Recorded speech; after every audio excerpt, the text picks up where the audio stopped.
Our last meeting was on Tuesday last week. Am I right? You're right, sir. You're right. You're right. Okay. Can we? This class is going to last for just 1 hour. So by 7:15 or by 7 p.m. we'll be ending the lecture. No problem. So by way of reminder or by way of review, can we quickly do a recap of what we discussed the last time we met? What can you remember?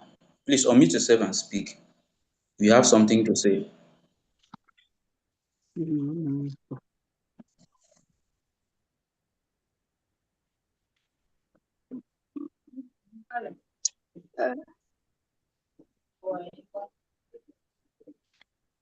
Hello, sir. Yes, I can hear you.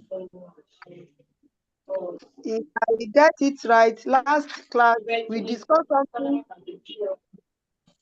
We discussed something on continuation of ethical principle. Okay.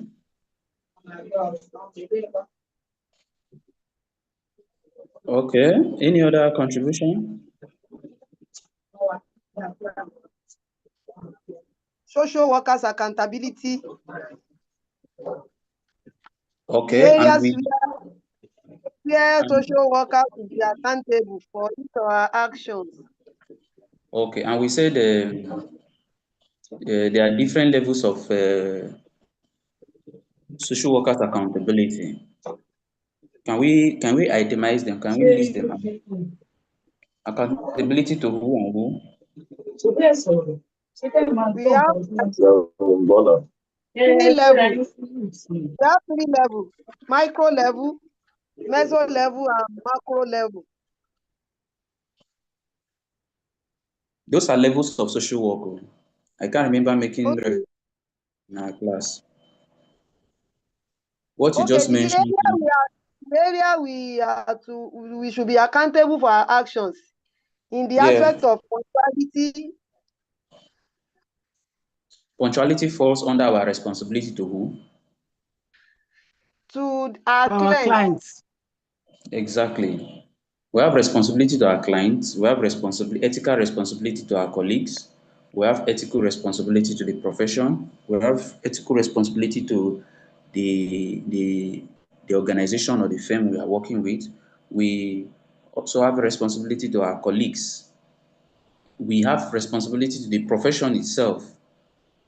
So those are the things you need to remember, and what is expected of you in all these levels or areas of responsibility. For example, we make mention of accountability. You need to be accountable. We make mention of punctuality. You need to be punctual, especially when you have appointment with your client. We also made mention of confidentiality. So you might be asked, so and so is the responsibility of social work to dash. You should be able to identify where that responsibility falls. If it's your responsibility to your client, if it's your responsibility to your colleague, if it's your responsibility to the profession, you indicate. So as you all know, your exams will be coming up soon.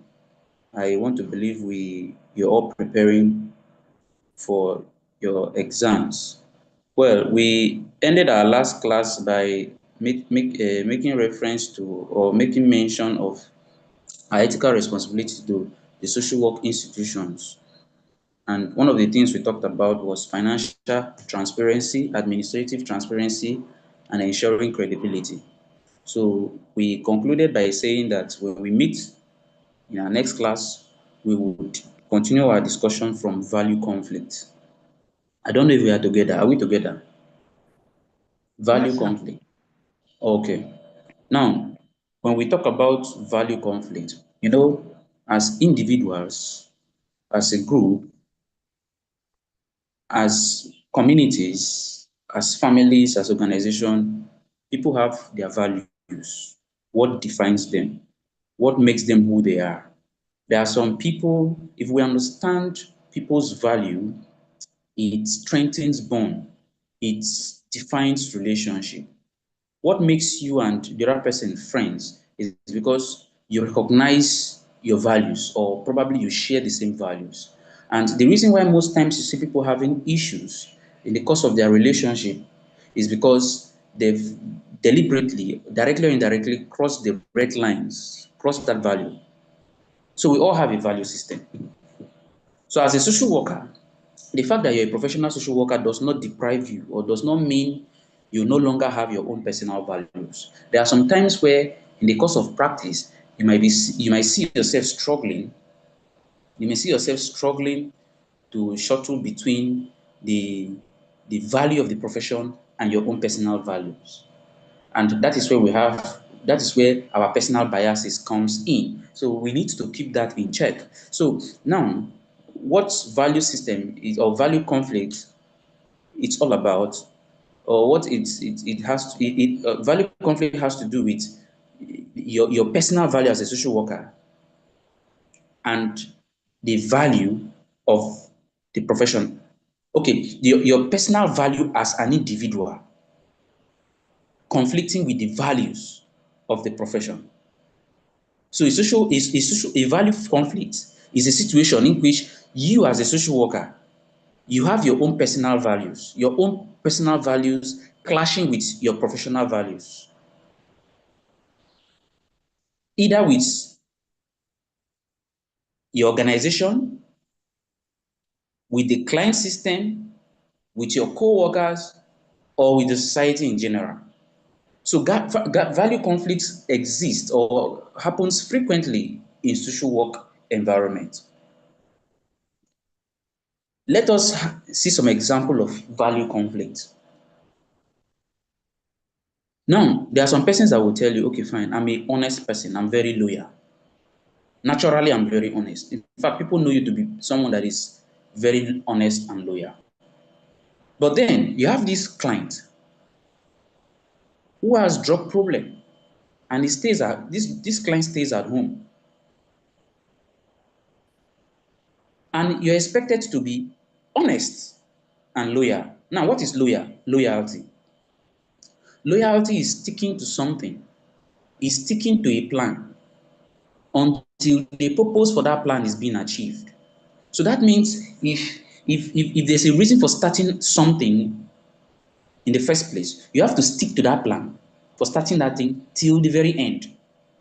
So your client comes to you, who still lives under the parents' roof, to tell you, I have addiction problem, I have a drug problem. And ideally, this client trusted you. It was based on trust that he or she unfolded this information or extended this information to you. And you're expected to demonstrate your loyalty. That is your own personal value. But then,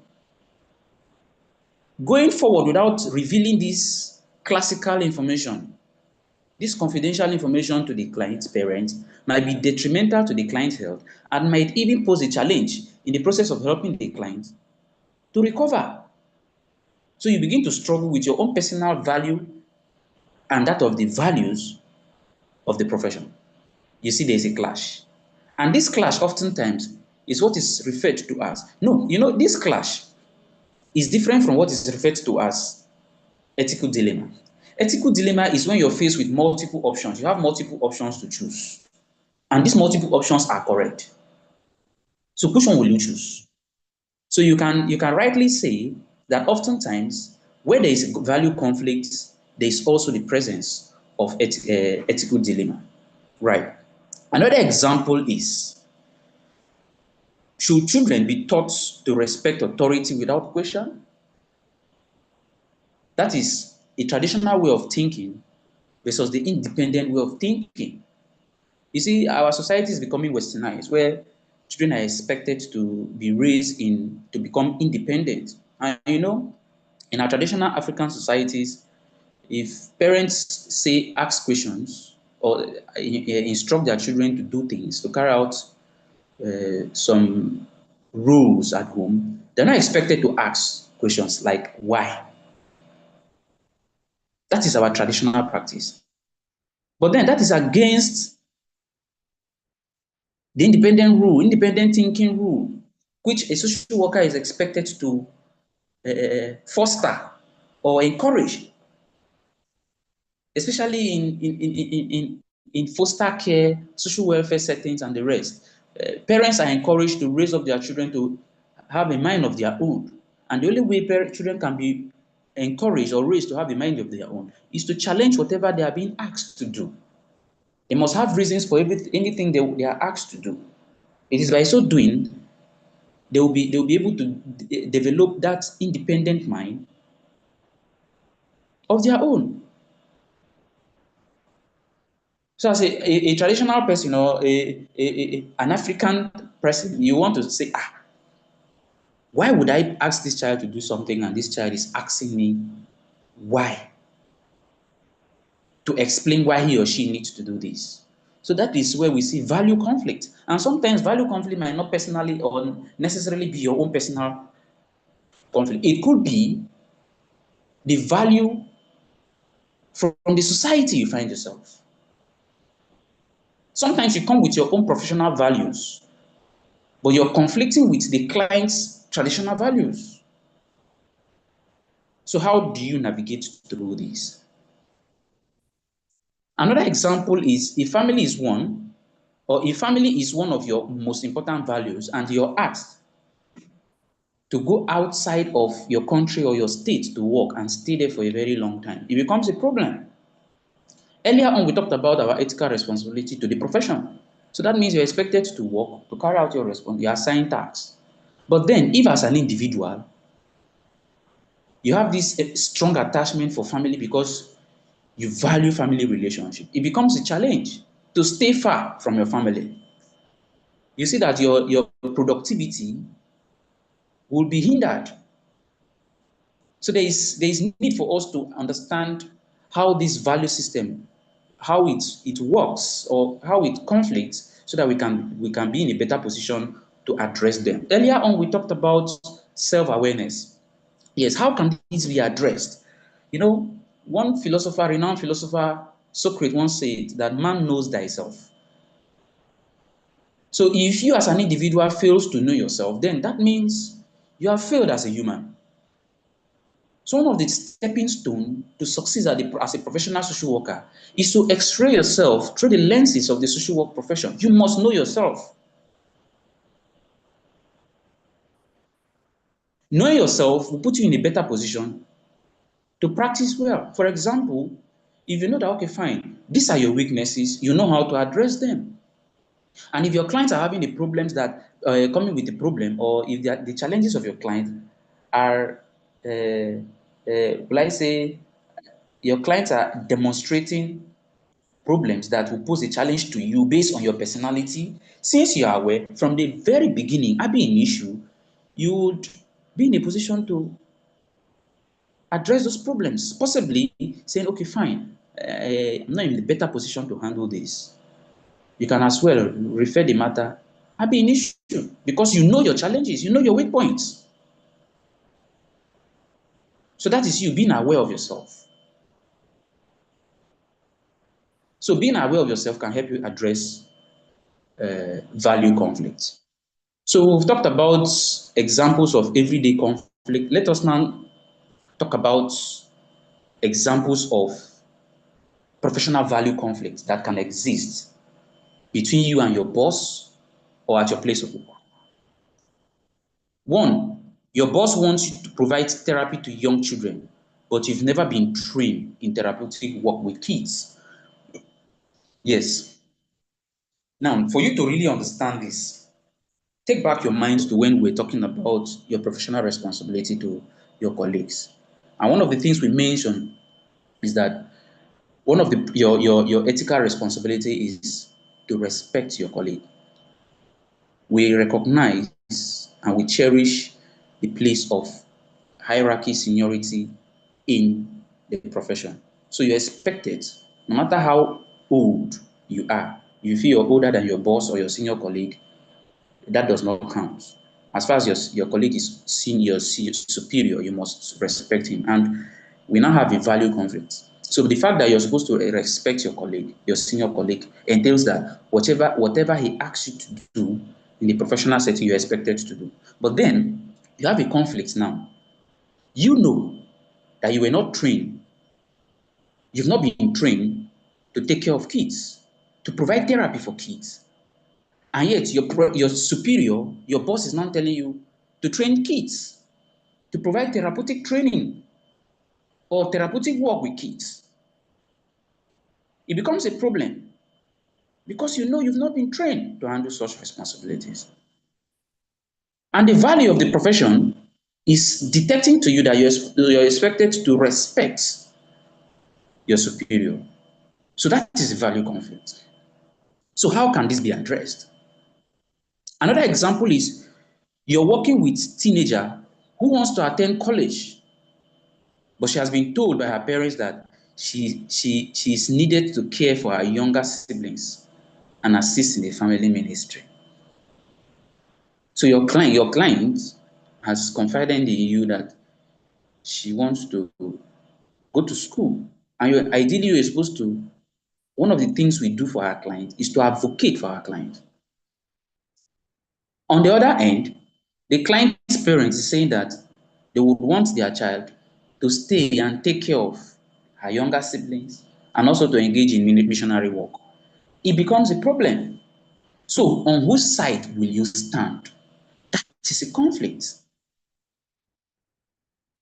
So these are the few examples of value conflict we might encounter in the course of our professional practice. And it's pertinent that we come to understand this and know how to address them when need arises. It will interest you to know that in addressing most of these value conflicts and ethical decision making, it depends on the social worker to understand what he or she is expected, what decision he is expected to make, and how he or she is supposed to make that decision. And this process is what we refer to as ethical decision making. If you're faced with ethical dilemma, you're faced with value conflict, to resolve those value conflicts, you must understand ethical decision making process. So that's what we are going to look into right away. So ethical decision making is difficult in any society because it can result to adverse circumstances for the social worker.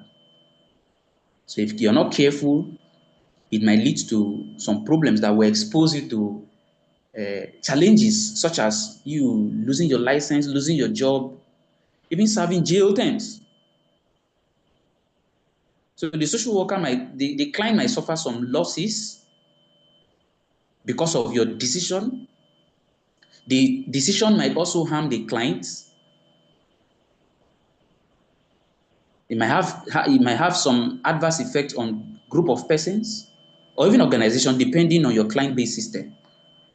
So that is why the social worker needs to be careful when making decisions. There are some ethical considerations you need to follow through in the course of making decisions. Now, what are the problems faced by social workers in the course of making ethical decisions?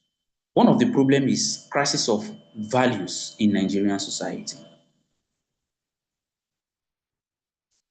Crisis of values. Many social scientists today have commented on the crisis of values in Nigerian society. For example, the value of honesty, propriety, value of concern for others, value of accountability among government officials and corporates, and lots more. These values are scarce. In fact, they are scarce commodities today. They are lacking, especially to those who are saddled with the responsibility of cascading down some welfare services to the people, to the masses. You see them, instead of extending some services to the people,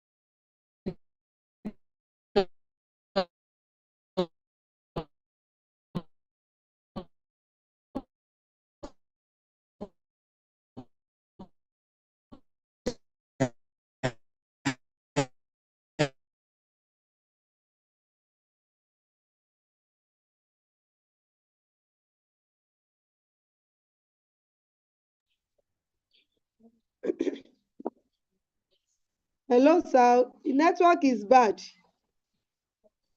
It is breaking. I can't hear you, sir.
hello, can I be heard? Can you hear me now? Yes, sir. All right, sorry, call came in. All right, so these values are lacking in Nigerian society. In fact, it's bad. It's so bad to the extent that whoever is called to serve now, it's like that person is called to steal or to take his or her share from the national cake. Nobody wants to render service in a way that will be accountable. Everybody wants to take his or her share. And according to some, the crises are caused because we have forgotten our ancient values. For others, this crisis of values have been caused because Nigerian society is still undergoing the modernization process. So social workers have to live and work in such situations, and naturally we are affected. Remember, we were talking about problems faced by social workers in ethical decision making. So even when you try to do the right thing, sometimes because you're among and in the midst of people who are corrupt, you struggle to do the right thing. It's no longer in the Nigerian society, it's no longer natural to do the right thing. Because even from birth, you see people stealing, you see young ones doing the wrong thing because they learn from their immediate environment. So doing the right thing is not even natural. So it becomes a challenge to social workers. Even though we are being taught values of integrity, of accountability, of being trustworthy, it becomes a challenge to practice these things in real sense. Why some persons say that, okay, it's because we are still trying to be modernized and most of this infrastructure are not in place. That's why, for example, According to this school of thought, they believe that if everywhere we go there are CCTV cameras to monitor people's actions and inactions, people would behave. So until we install these cameras, people will not behave. Why did that school of thought are saying that naturally as Africans, we used to have value system because we have a structure, it's a traditional system that ensure that people are trustworthy. But then, gradually, we are beginning to lose that identity. We are beginning to lose our identity. And that is true. In fact, I listened to one commentary some time ago where I heard of someone trying to say, if you go to court, you will see people swearing to either Quran or the Bible. Now, what about the traditionalist? That there should be an Omadioha or Babalawo for those that are traditionalists. Or there should also be option for people to swear to Babalawo. Let us see if people will not be scared to swear to Babalawo. That is because in our traditional African settings, we have our traditional way of swearing oaths, and it worked for us. People were scared of doing the wrong thing because they believed that the gods are watching. But right now, there's a shift from those beliefs, and that's why you see people misbehaving. That is according to that school of thought. Another reason why there is a challenge among social workers in ethical decision making is because of voluntary associations as money-making ventures. Everybody today wants to own an NGO. Lately, I came up with the idea of opening an NGO or an agency, and when I went to register it, someone was saying, you're a social worker, you should have an NGO. You should, instead of registering a limited liability company, why not make it an NGO? I said, well, the society is corrupt. Even most of the NGOs you see today, they are not doing it because they are doing it for for the sake of humanity. In the end, they want to make ends meet. They want to make money. So why are we pretending? I want to make money. So instead of registering it as NGO, I registered it as a limited liability company. If you need my services, you come, you pay, and I render those services to you. You go with the mindset that, okay, fine, you paid for your services. Instead of coming and I go behind closed doors to deceive international donors to get funding, only to use it for my own personal needs without actually implementing the objectives of the funding agencies. And that's why you see most of the problems with the heavy funding we receive from international organizations. We still have those problems staring at us to the very face because people are just interested in making monies. It's a problem because even most of the social workers that want to come up with NGOs today would abandon the objectives. The real reason why social workers should engage in NGOs is to render services to humanity as one of the core values that underpin the profession, that serve as a framework on the foundation of social work profession to render services to humanity. But then, sad to say, we find ourselves in situations where that services to humanity has been abandoned. People now use these avenues as money-making machine. So you as a social worker will now wake up and say, this Mr. A is not even a social worker, but he's hiding under the guise of a social work agency as the owner of or the manager of an NGO to make money. Me who is a social worker should even have an NGO and begin to make monies like that. Before long, you'll see social workers coming up with NGOs as money-making machines too. So this becomes a challenge. In fact, sometimes owners of these NGOs partners with philanthropists, politicians to siphon monies from international funding agencies. These are against the very values that makes up the social work profession. So remember, we are talking about why it's difficult for social workers to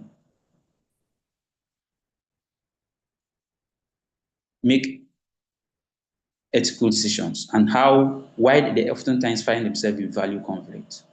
And we are talking about voluntary organizations, NGOs, that people set up for the sake of rendering services to humanity, but with the intention of making money.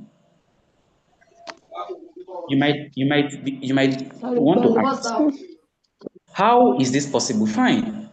If your mindset or if the intention is to make money, for some of us who are working with some of these NGOs, you won't be surprised to see why there is a large number of falsification of data just to justify some amount received from some of these funding agencies.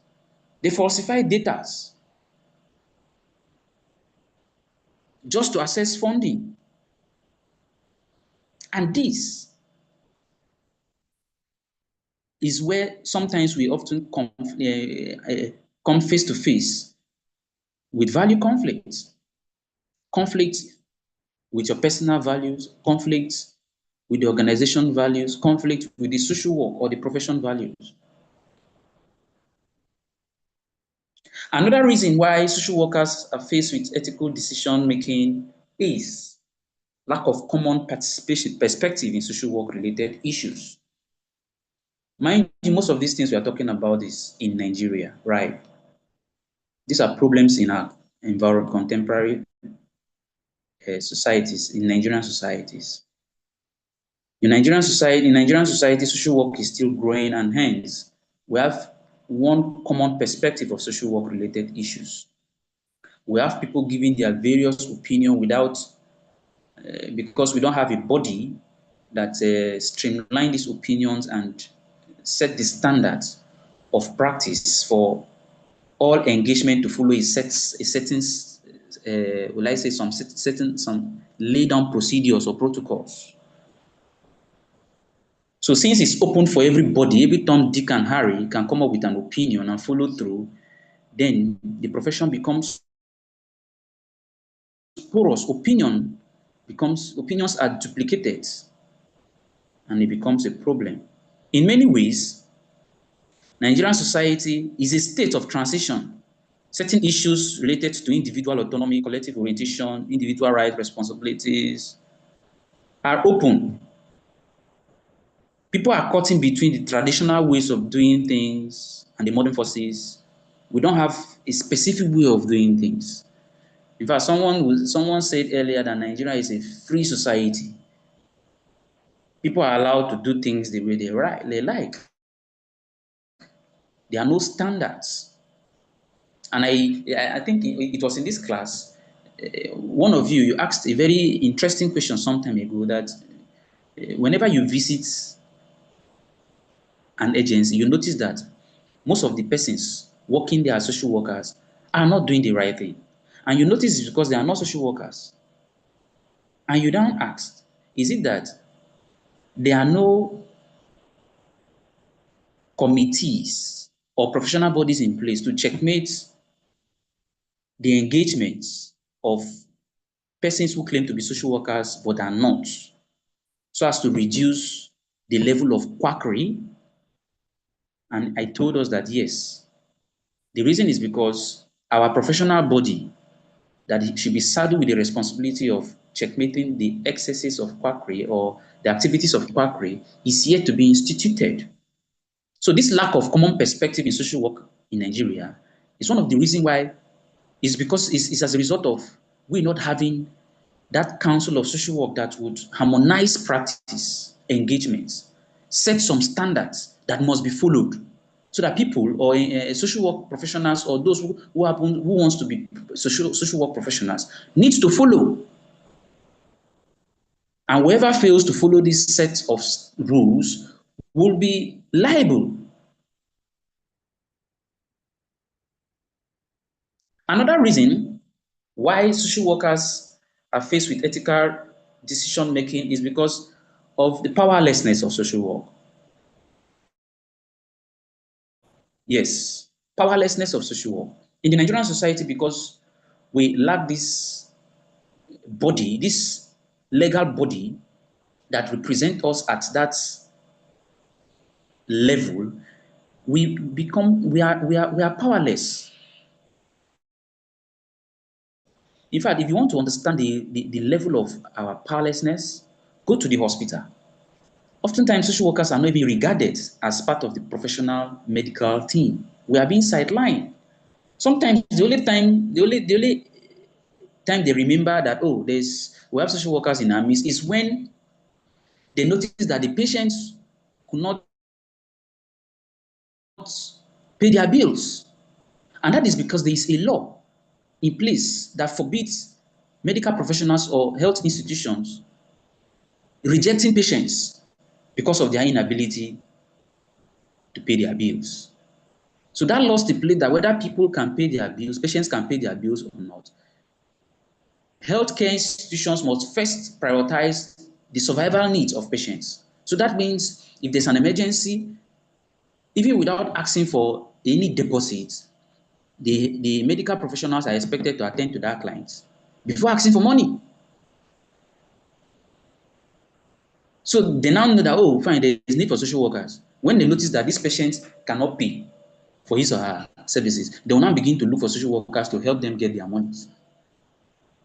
So you see that in Nigeria, social work professionals have the responsibility of social work in most institutions have been relegated to the background. That makes us powerless. We don't have a say in decision making. We are not regarded. It is until it gets to a point where they feel they really need our services. And that is why if you go even among the medical professionals, if you go to the hospitals, they feel that the only thing we are expected to do in the hospital is to help clients pay their bills. And this is even affecting us.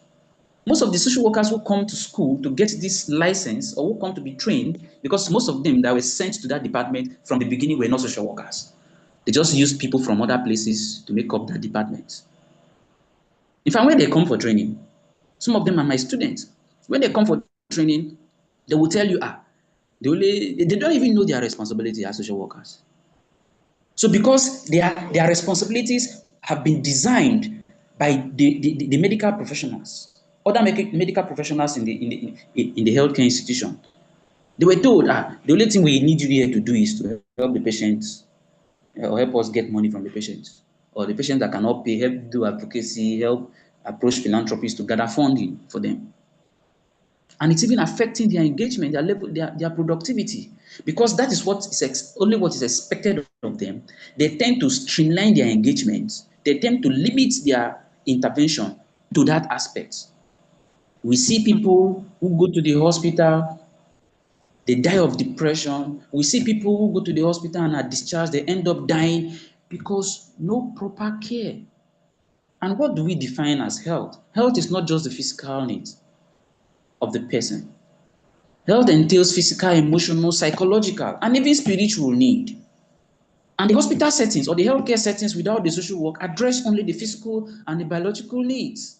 What about the physiological and the psychological? What about the spiritual needs?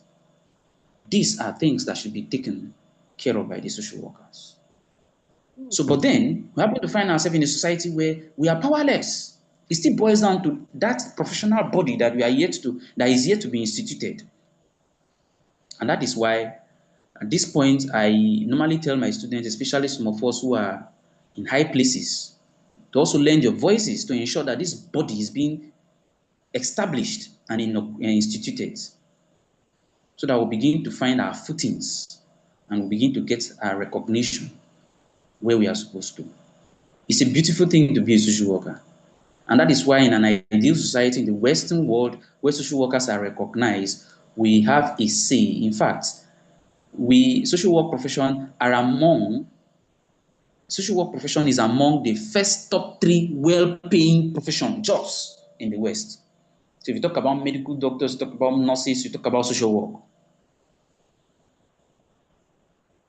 So if you're to count between 1 to 5 well-paying jobs in developed countries, you must mention social work.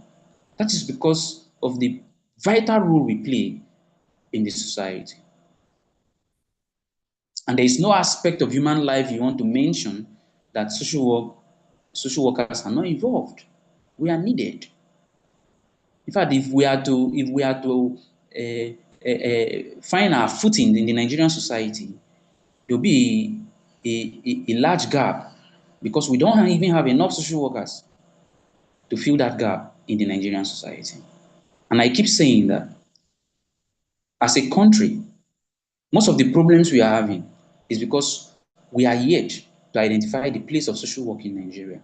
And we are yet to train social workers in Nigeria, because if we are to fill that space of the need of social workers in Nigeria, our problems as a nation will be more than 50% solved. Yes, I can bet you that. So like we said, powerlessness. And that takes us to the next reason why we are faced, or social workers are faced with ethical decision problem associated with ethical decision making, is because of lack of support from civil society. Yes, in the Nigerian society, the social work profession is struggling to gain the attention and recognition from the government. And even civil societies that are supposed to push for us are not even doing anything. They're interested with politics.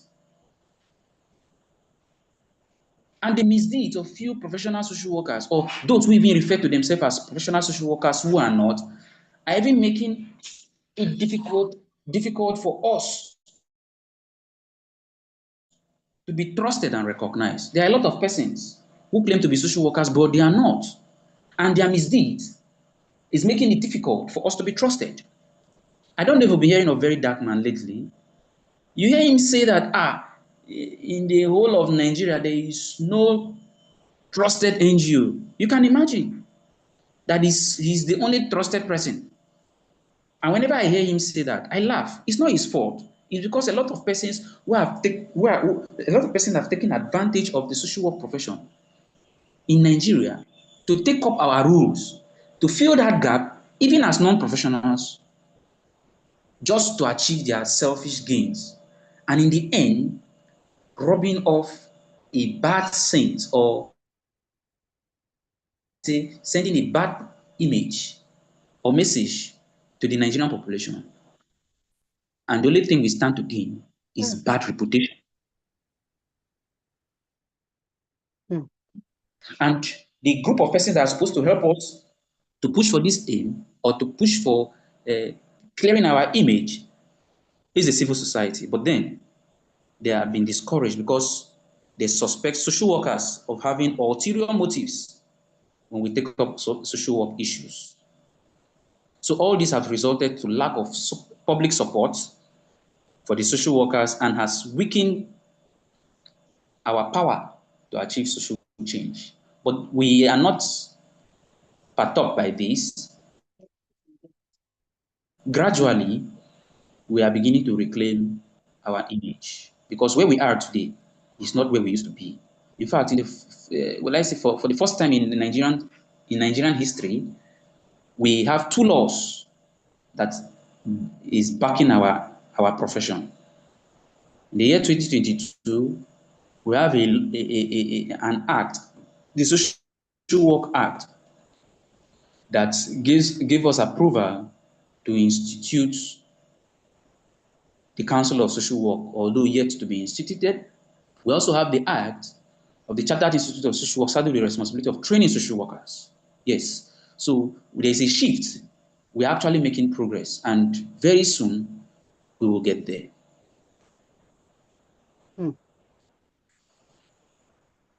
We also have lack of importance given to studying and discussing professional ethics.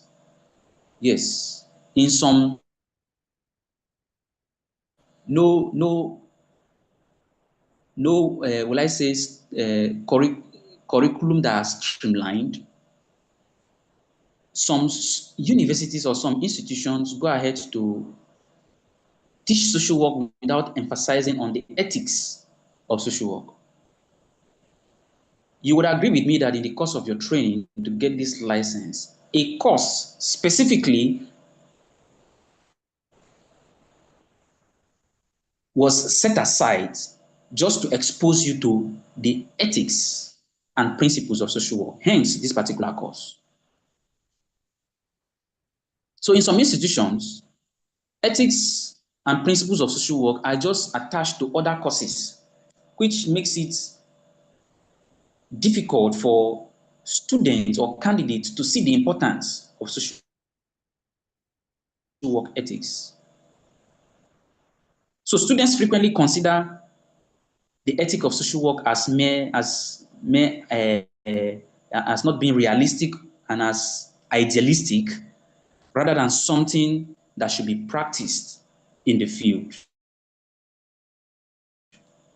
So most social work syllables in the universities and higher institutions in Nigeria do not have ethics and components of practice as a component of classroom teaching.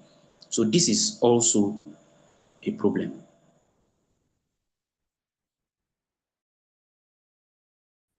We also lack professional bodies and professional supports. Yes, there are no professional bodies to say that, okay, fine, to check. For example, we have a lot of persons who claim to be social workers today, and they are walking the streets, raising their shoulders, doing social work. And with all due respect, most of you here have been doing social work, practicing social work for a very long time without social work certifications. I'm glad you're here to get the certifications, which is good. But we have a lot of them out there who are practicing. And you can only imagine the extent to which they've caused harm to people practicing as social workers when in real sense they are not. And the body that is supposed to be checkmating this, that is supposed to regulate this quackery, are yet to be in place, and this becomes a challenge to social workers. So you can imagine the situation whereby you see people who are not professional social workers claiming to be social workers, doing social work rules, and they are making money in the process.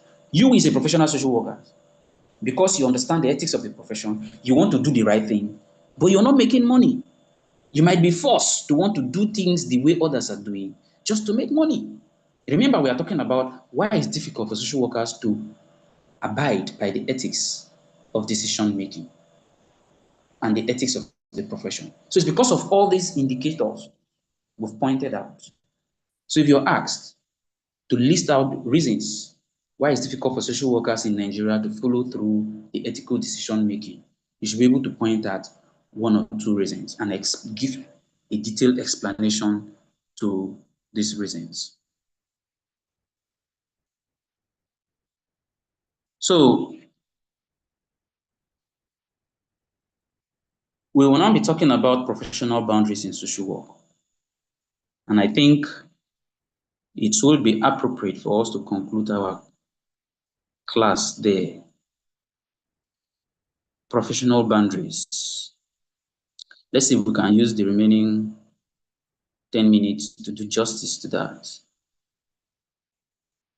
Professional boundaries. Yes, what are professional boundaries? Professional boundaries has to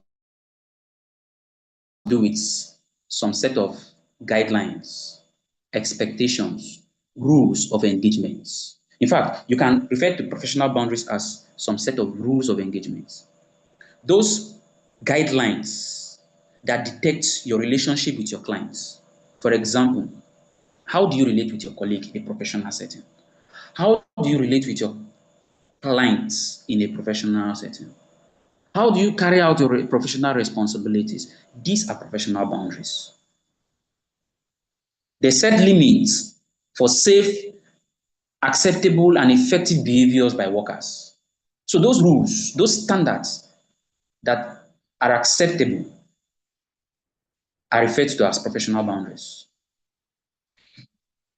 So maintaining professional boundaries in social work is important in helping your clients and in upholding professional standards. So social work is a profession that is built on interpersonal interactions. So social work profession cannot be practiced in a vacuum. The fact that you're a social worker automatically means that you work in between people, in between organizations. You intercede, you advocate, and these are services that cannot be carried out in an empty space. So definitely, since you're working with people, with individuals' organization, there must be some set down rules that define your relationship. How you're expected to relate with people, some rules of engagement. What is considered to be an acceptable behavior. This is what is referred to as professional boundaries in social work. Now, the fact that we have boundaries means that as a social worker, you're not expected to practice beyond the expounded boundaries of the profession. So, if you practice to the extent of crossing those boundaries, of course, that would be a violation. So, wherever there is a boundary, there's certainly going to be a violation, a rule of violation. That is to say, if you cross those boundaries, you violated the boundaries. So what are boundary violations? In social work, boundary violations are a major concern. The primary issues of boundary violation has to do with power differentials between the professionals and the clients. And in social work, the best known or form of boundary violation is that of a professional seducing the clients. Other issues related to boundary violation might have to do with the sharing of personal information with the client. The social worker have to be careful, in fact, must be careful not to allow their personal needs to distract them from their therapeutic relationship. That relationship that binds you and your client is a professional one. It is a therapeutic one. So there's need for a social worker to be intentional, to be deliberate, to sustain that therapeutic relationship. And one of the things you need to do is to ensure that you avoid letting your personal needs encroach into your professional relationship with your client. That means you need to keep your biases in check. You need to understand the boundaries of that professional relationship. Yes, for you to do this, you need to identify those professional boundaries. Yes, if you're given a particular land to clear, or maybe you're given a piece of land to develop, for you not to cross that boundary or the boundaries that makes up that piece of land, you must first of all ask for the survey plan.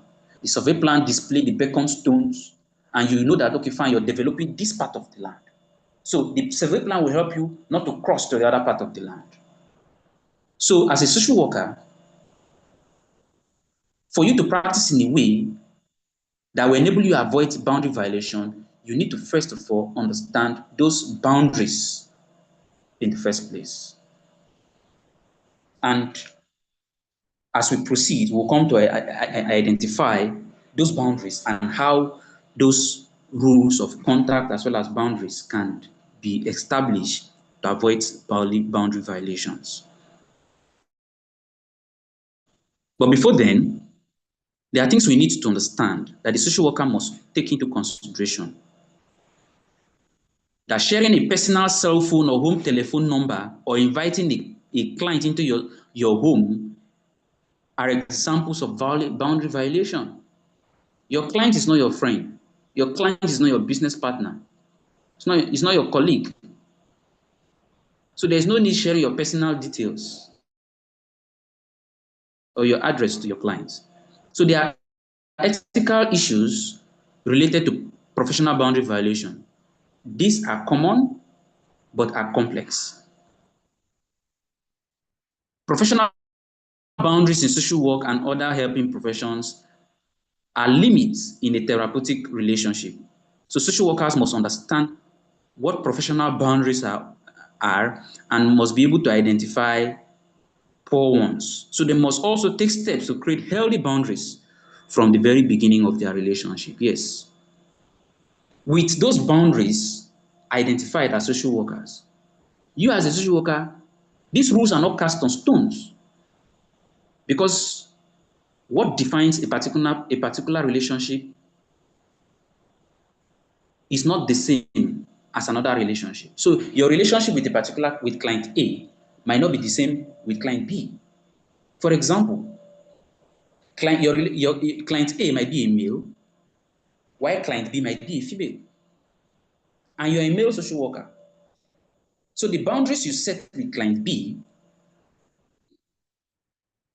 might be different from the boundaries you set with client C or client A, because these are two different individuals. So as social workers, you must be able to identify boundaries, violations, and also be able to set boundaries. And these boundaries must well be established from the beginning of your engagement with your client. These boundaries must not be set at the end or in the process of your engagement with your client. Depending on your client's identity, personality, these boundaries must be set or must be put in place from the beginning. So that is where we'll come to the end of our class today. When we meet next week, we will start from how you can demonstrate clear interpersonal behavior. Or rather, we'll start our conversation, our class, with establishing rules of conduct. And I want to believe that we'll be concluding our class by the time we meet next time, so that you will now have time to begin to prepare for your seminar and to prepare for your presentation as well as your exams. So if I can be heard, it's now time for you to ask questions. Please, if you have any questions, feel free to unmute your mic and speak. I'm not really comfortable. This class you're about 40 something, but we have less than 10 of you here. Is this how it has been? Please, if you have any question, feel free to ask. Oh. Okay. It is in the absence of any question, it's believed that knowledge has been passed, and without Hello, sir. wasting much. Okay, please, who is speaking? Akobi Fatima, sir. Okay, please speak. Please, I just want you to shed more light on, or you try to explain this issue of the problem faced by the social work in taking this ethical decision making. Are we now saying that all these professional bodies that are on grant now, they cannot give any support to any social work who have one problem or the other in this line of profession? Because the aspect of social worker that does not have support as a professional body from the professional body, does it mean that those professional body that are in existence now, they cannot be of support to any problem any social worker is facing? I didn't get it clear, sir. Okay, no, let me believe I understood your question. We have social workers and they are doing a lot. In fact, social workers are doing, even with the environment that is not 100% enabling, they are doing excellently well. But the thing is, we have a lot of persons who are not social workers. And is making it difficult for us to achieve to get maximum result, right? So they are social workers and they are working. They're actually very active. So the aspect of quackery or the problems associated with those who are claiming to be social workers but they are not licensed and they are not professionals, the body that is supposed to address that aspect is yet to be instituted. As we Okay. speak, for example, now we have Council of Medical Doctors, we have Council of Legal Practitioners. If tomorrow I decide to go and buy wig or to borrow my cousin's wig and gown and begin to claim that I'm a lawyer, immediately I will be arrested because we have a body that is established, that is instituted to take charge, to serve as, will I say,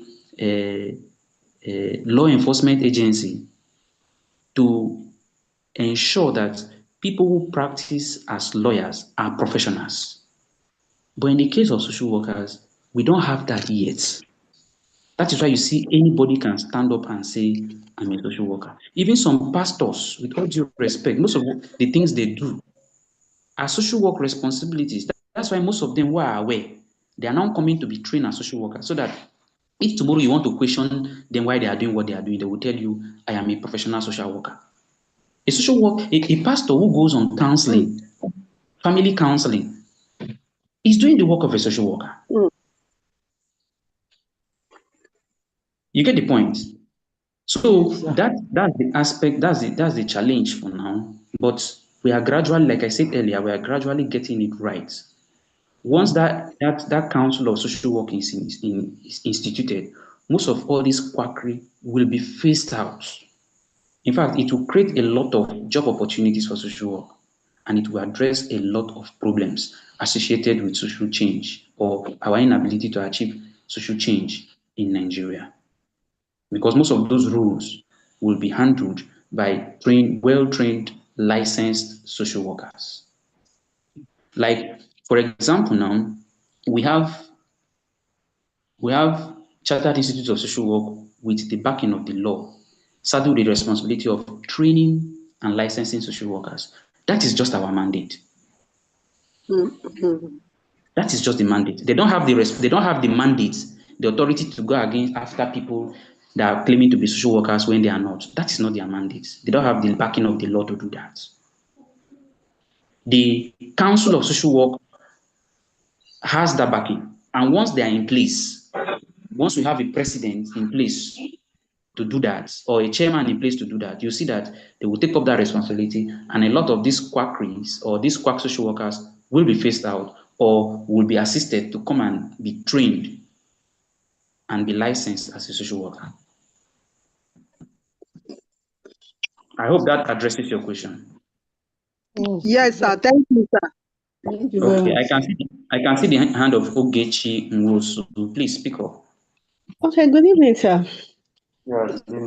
Excuse me, sir.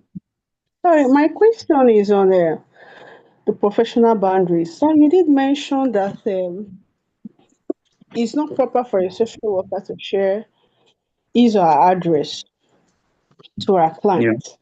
Yeah. And And phone social work number. is all about practical. So in a situation where you have a client, maybe after providing intervention for the client and the client became better and sees you like a role model, and after several months, the client deemed fit to come back to the office to say, oh, thank you. Please, I want to come with my family to say thank you in a proper way. Can I at least visit you in your house to appreciate you further and maybe to create that form of relationship? So is it wrong at that point for a social worker not to share his or her address to the client? Okay. Like I said, these rules are not cast on stone. And I said earlier that The network is bad. can you hear me? Can I be heard? Yes, sir. Yes, sir. All right. So We like I can't said, we can't Yeah, I can hear you, hello. sir. Okay, if you cannot hear me, that means the problem is from your end. Some persons can hear me. All right. So like I said earlier in our class, that these rules are not cast on stone. So will I say some of the boundaries you set with client A might be different from that of client B, depending on the individual client, not so. And this example you just raised is even a different one. You know, there is termination.